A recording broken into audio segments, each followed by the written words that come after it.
Bonjour, dans cette vidéo, je vais vous apprendre à faire une pyramide en 3D, en carton ou en papier. Vous prenez de préférence papier dessin. Vous tracez un cercle en repérant naturellement bien le milieu à l'aide de compas. Ensuite, vous prenez un rapporteur rond de préférence, comme ceci.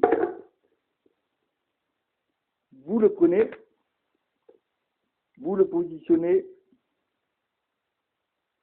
en repérant le milieu, à ce que le milieu coïncide au milieu avec le milieu du rapporteur.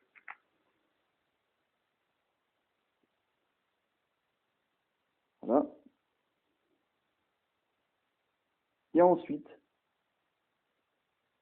vous divisez votre cercle en 6 parties.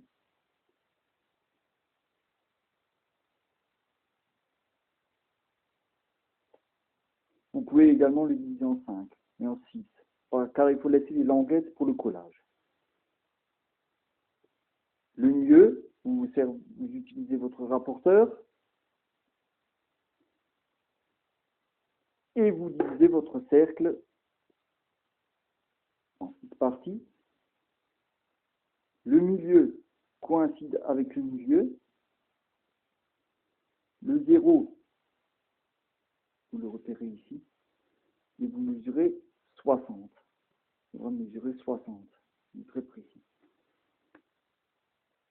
Voilà, donc il ne faudra pas le décaler d'un millimètre, sinon ça se répercute au bout.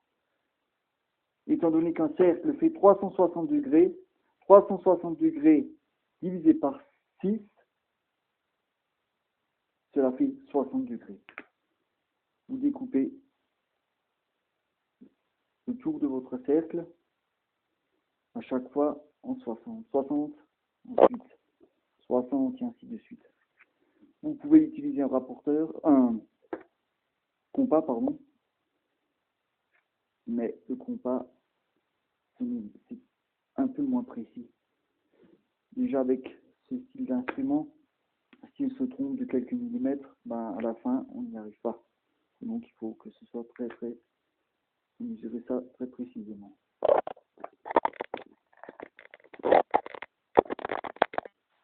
Ensuite, bien vous reliez aux différents repères. Voilà, les relier les uns aux autres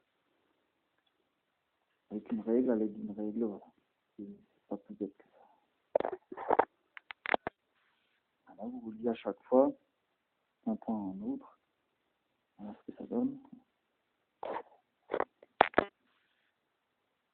Voilà.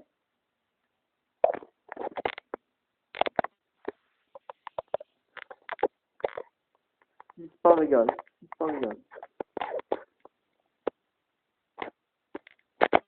Là, vous continuez, vous faites le tracé, par exemple de là jusqu'à ce point-là. Vous faites votre tracé. Ensuite, de ce point à celui-ci, vous faites votre tracé et tout ça tout autour. Donc là, nous avons bien divisé le cercle. Vous avez d'abord fait un cercle. Vous aurez d'abord fait votre cercle que vous aurez divisé en 1, 2, 3, 4, 5 et 6.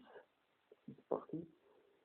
Donc c'était 360 divisé par 6 égale 60. Oui, donc 6. Donc 60, c'est le degré. Voilà, de là à là. Vous ne pouvez pas le mesurer en centimètres ou en millimètres. Il faut le mesurer en degrés avec un rapporteur. 0.